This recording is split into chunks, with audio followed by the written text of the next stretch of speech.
En 2004, un sonar submarino captó algo imposible frente a la costa de Cádiz. Estructuras rectangulares, bajo el agua, organizadas. No eran formaciones naturales, eran calles, muros, lo que parecía ser una ciudad entera sumergida bajo el Atlántico desde hace milenios. Las autoridades pidieron silencio. Los investigadores recibieron una orden muy clara: no hablar con la prensa. ¿Por qué tanto secreto? Porque si esas imágenes eran reales, todo lo que sabíamos sobre la historia antigua de España acababa de derrumbarse por completo. Para entender lo que vieron aquella mañana, tenemos que retroceder mucho, 25 siglos, hasta un filósofo griego llamado Platón. En sus diálogos Timeo y Critias, Platón describió una civilización extraordinaria. La llamó Atlántida. Rica, poderosa e increíblemente avanzada. Platón fue muy preciso. Dijo que estaba más allá de las columnas de Hércules, es decir, más allá del estrecho de Gibraltar. Describió una isla con canales concéntricos, templos cubiertos de oro y plata y un ejército que atemorizó al Mediterráneo entero durante generaciones. Y luego dijo algo que heló la sangre a sus lectores. En un solo día y una noche terrible, la Atlántida desapareció bajo las aguas. Durante siglos, los historiadores dijeron que era solo un mito, una invención de Platón, pero la arqueología empezó a contar otra historia. En el sur de España existió una civilización real que coincide inquietantemente con la descripción de Platón. Se llamaron a sí mismos Tartesios. Tartesos fue el primer gran reino de Occidente. Dominaron el suroeste de la península ibérica entre los siglos IX y VI a.C. Controlaban las mayores minas de oro, plata y estaño del mundo antiguo.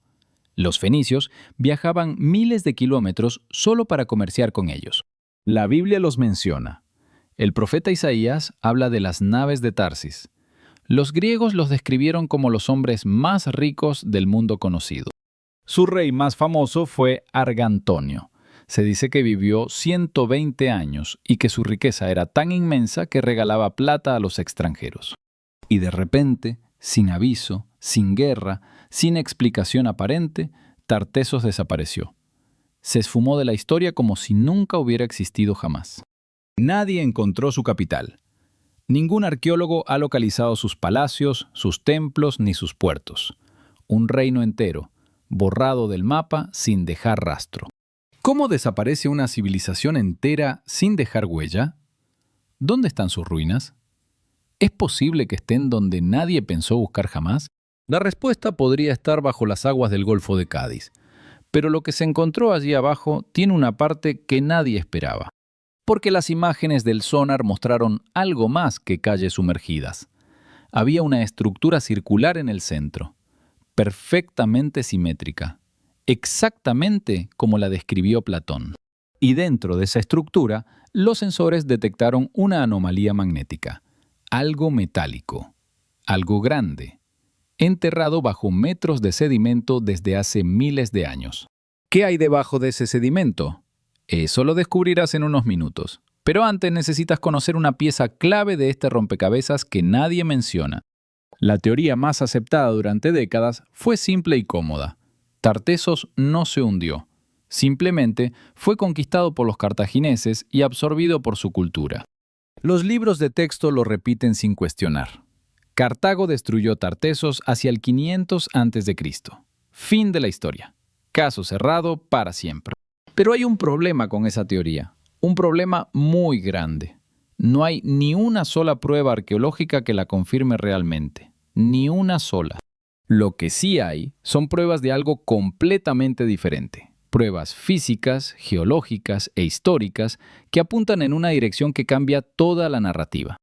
En 1922, el arqueólogo Adolf Schulten llegó a las marismas de Doñana convencido de que allí estaba la capital perdida de Tartesos bajo tierra. Excavó durante años. Encontró cerámica fenicia, restos de fundiciones de metal y capas de destrucción, pero no encontró la ciudad que buscaba con tanta obsesión. La comunidad académica se burló de él. Le llamaron soñador, fantasioso, cazador de mitos. Schulten murió sin probar su teoría y fue completamente olvidado durante décadas. Pero en 2004, la tecnología le dio la razón de la forma más inesperada. Las imágenes de satélite revelaron lo que él siempre sospechó. Bajo las marismas de Doñana, a varios metros de profundidad, había estructuras que no podían ser naturales. Líneas rectas, ángulos perfectos, algo construido por manos humanas. El geólogo español Juan Villarias Robles confirmó que toda esa zona estuvo por encima del nivel del mar hace 3.000 años. Era tierra firme habitable. Un tsunami. Eso fue lo que ocurrió. Un tsunami colosal que inundó toda la costa suroeste de la península ibérica y sepultó todo bajo agua y sedimento. Los geólogos encontraron las pruebas. Capas de depósitos de tsunami en los sedimentos de Doñana. No uno, varios, repetidos a lo largo de miles de años consecutivos. Pero espera, aquí es donde la historia deja de cuadrar. Porque si fue un tsunami, hay un detalle que nadie ha podido explicar satisfactoriamente hasta hoy. Los tartesios eran navegantes expertos, conocían el mar mejor que nadie en su época. ¿Por qué construyeron su capital en la zona más vulnerable de toda la costa? A menos que no fuera vulnerable cuando la construyeron. A menos que el mar no estuviera donde está hoy. A menos que algo cambiara la geografía entera. En 2011, un equipo de la Universidad de Hartford, liderado por Richard Freund, llegó a España con tecnología que ningún arqueólogo español había utilizado nunca antes. Usaron radar de penetración terrestre, magnetómetros y análisis de sedimentos. Lo que encontraron en las marismas de Doñana dejó a todo el equipo sin palabras durante horas. A 6 metros bajo la superficie, detectaron los restos de un gran asentamiento, muros de piedra, lo que parecían canales artificiales, y una estructura central circular y enorme. Circular, concéntrica, con anillos de agua alternando con anillos de tierra. Exactamente como Platón describió la Atlántida en el Critias, palabra por palabra y detalle por detalle. ¿Te parece una coincidencia? A mí tampoco. Pero Freund descubrió algo aún más inquietante a 160 kilómetros tierra adentro, en pleno corazón de Andalucía. En la ciudad de Jaén encontró una serie de estructuras monumentales que parecían ser memoriales. Réplicas en miniatura de algo. Copias construidas para recordar lo perdido para siempre. Los supervivientes del tsunami habrían huido tierra adentro. Y allí, lejos del mar asesino, reconstruyeron en pequeño lo que el océano les había arrebatado sin piedad. Construyeron templos con la misma planta circular. Usaron los mismos materiales. Mantuvieron viva la memoria de una ciudad que el mar devoró en una sola noche terrible. Y aquí viene la conexión que nadie esperaba. Los fenicios, esos grandes comerciantes del Mediterráneo, dejaron un registro escrito de lo que ocurrió aquella noche fatídica. En sus crónicas comerciales mencionan un puerto riquísimo llamado Gadir, al que dejaron de viajar repentinamente. Los registros se interrumpen de golpe, sin explicación ni despedida. Las fechas coinciden con los depósitos de tsunami encontrados en Doñana. El mismo siglo, la misma década, quizás el mismo año. ¿Casualidad o catástrofe confirmada por dos fuentes? Dos fuentes independientes, separadas por miles de kilómetros y siglos de silencio, apuntando al mismo evento devastador. La ciencia y la historia antigua diciendo exactamente lo mismo. Y cuando pensabas que ya lo habías visto todo, hay un segundo secreto, uno que los investigadores descubrieron por accidente y que es mucho más perturbador.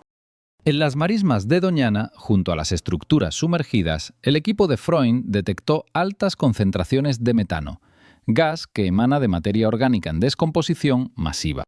Materia orgánica, en cantidades enormes. No eran solo edificios bajo ese barro, había restos de algo más, de muchos. Y eso nadie quiso publicarlo abiertamente todavía. Imagina una ciudad costera próspera, miles de habitantes, mercaderes, artesanos, sacerdotes, familias enteras. Y de pronto, una pared de agua de 20 metros avanzando desde el horizonte. No hubo tiempo de huir, no hubo aviso. El océano entró con una fuerza que arrancó los edificios de sus cimientos y arrastró todo hacia el interior durante kilómetros. Cuando las aguas se retiraron, donde antes había una metrópolis brillante, solo quedó barro, silencio y devastación absoluta.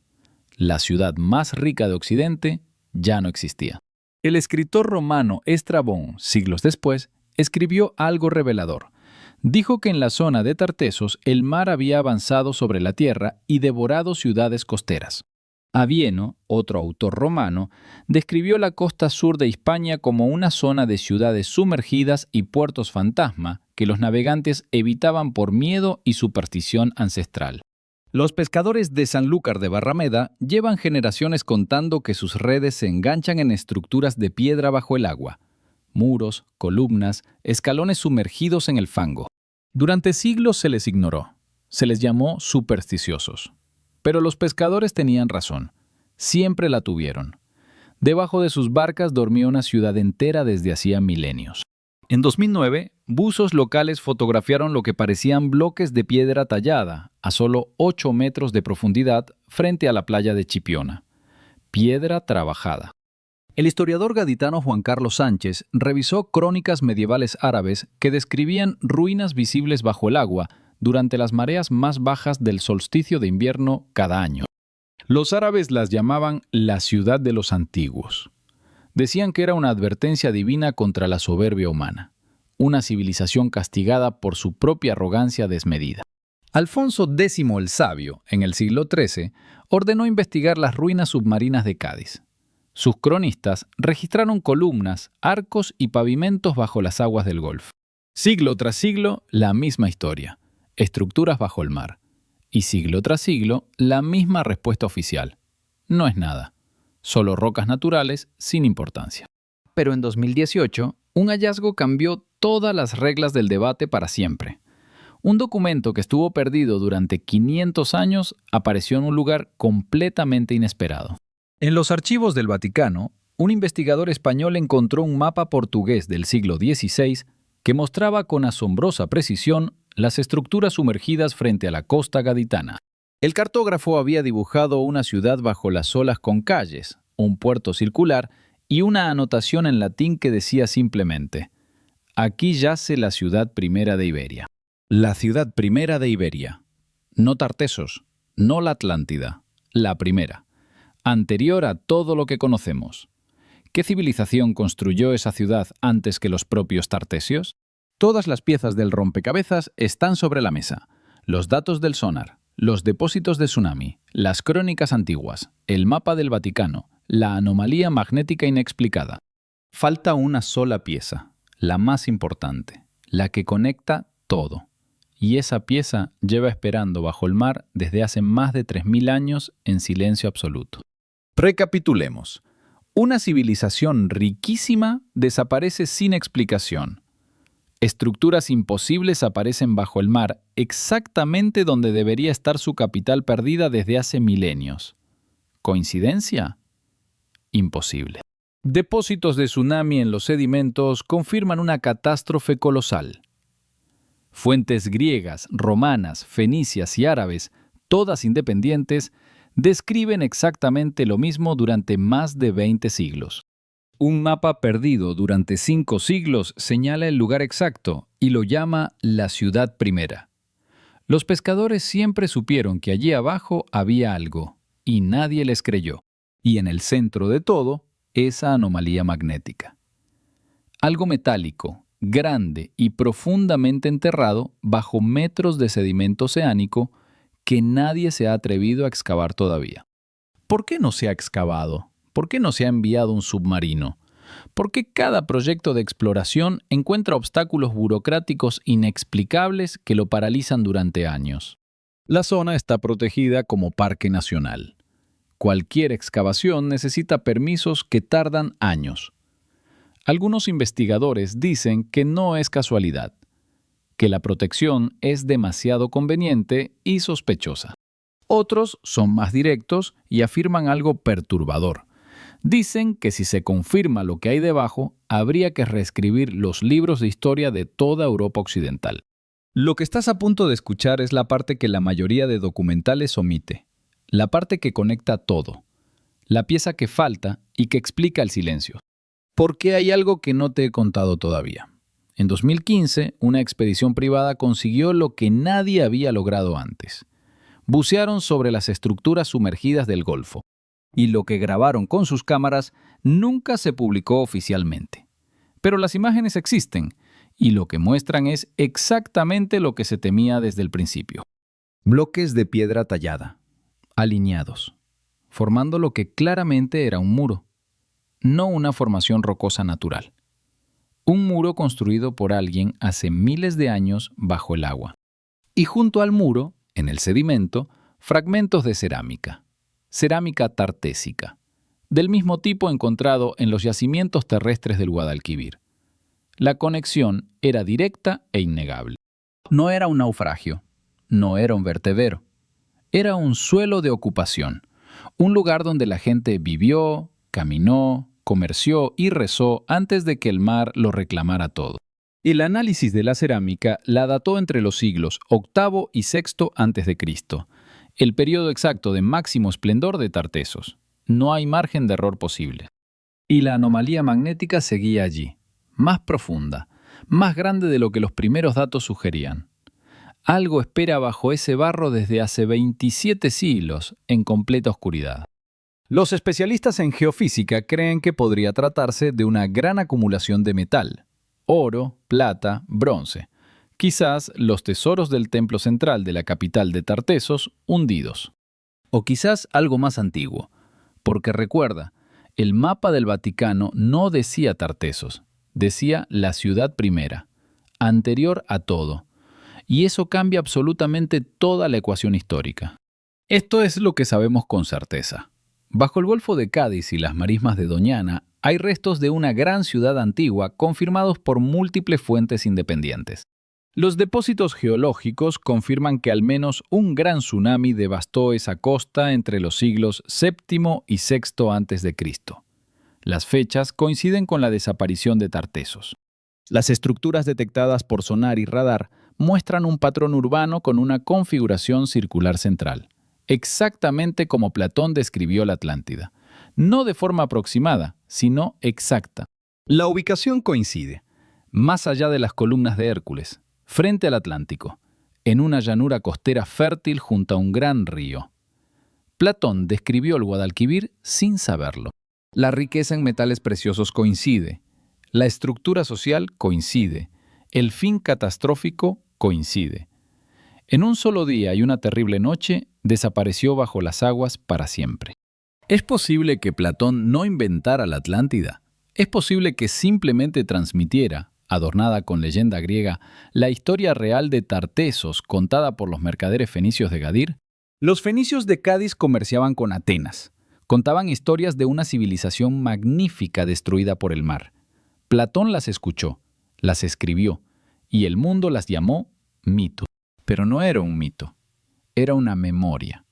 La memoria colectiva de una catástrofe real que borró del mapa al primer gran reino de Occidente hace 27 siglos. Hoy, la zona sigue sin excavarse, los permisos siguen sin concederse, la anomalía magnética sigue bajo el barro, esperando. Y cada año, la erosión destruye más pruebas irreemplazables. En 2023, un equipo de la Universidad de Sevilla solicitó nuevos permisos para una exploración con tecnología láser submarina. La respuesta fue otra vez negativa, sin explicación clara. Mientras tanto, el mar sigue avanzando. La erosión costera se acelera con el cambio climático. Si hay una ciudad ahí abajo, el tiempo para encontrarla se acaba cada día. Cada invierno, después de las grandes tormentas, los vecinos de Chipiona y Rota encuentran fragmentos de cerámica antigua en la playa. El mar devuelve poco a poco lo que esconde. España podría tener bajo sus aguas el mayor descubrimiento arqueológico de la historia. La ciudad que inspiró el mito más poderoso de la civilización occidental, la propia Atlántida de Platón. Y sin embargo, nadie excava, nadie baja. Nadie mira donde todas las pruebas, todos los mapas, todas las fuentes antiguas y la propia ciencia señalan con absoluta claridad. Piénsalo un momento. ¿Cuántas civilizaciones han desaparecido bajo las aguas sin que lo sepamos? ¿Cuántas ciudades duermen ahora mismo bajo las olas que ves desde la playa cada verano? La historia que nos enseñaron en el colegio empieza con Roma. Pero antes de Roma hubo algo. Antes de Grecia hubo algo. Y ese algo estaba aquí, en España. Tartessos no fue un mito, fue real. Su capital existió. Y si las pruebas son correctas, sigue ahí abajo, esperando a que alguien tenga el valor de buscarla. Tartessos, la Atlántida, la ciudad primera de Iberia. 3 nombres diferentes para lo que quizás sea un solo lugar. Un lugar que lleva 3000 años esperando bajo el agua. Y tú, que has llegado hasta aquí, ya sabes algo que la mayoría ignora. Sabes dónde mirar, sabes qué preguntas hacer. La información ya está en tus manos ahora. ¿Crees que es solo coincidencia? Platón, los fenicios, los romanos, los árabes, los pescadores, los satélites, todos equivocados. Todos señalando el mismo lugar por casualidad pura. ¿O es posible que bajo esas aguas oscuras y tranquilas del Golfo de Cádiz duerma la respuesta al mayor enigma arqueológico jamás planteado por la humanidad desde la antigüedad? Si esta historia te ha dado escalofríos, compártela, porque cuantos más ojos miren hacia ese mar, más difícil será seguir ignorando lo que esconde en sus profundidades oscuras. La Atlántida siempre estuvo aquí, nunca se perdió, solo dejamos de buscarla. Y el mar, paciente y eterno, guarda su secreto mientras nosotros miramos hacia otro lado.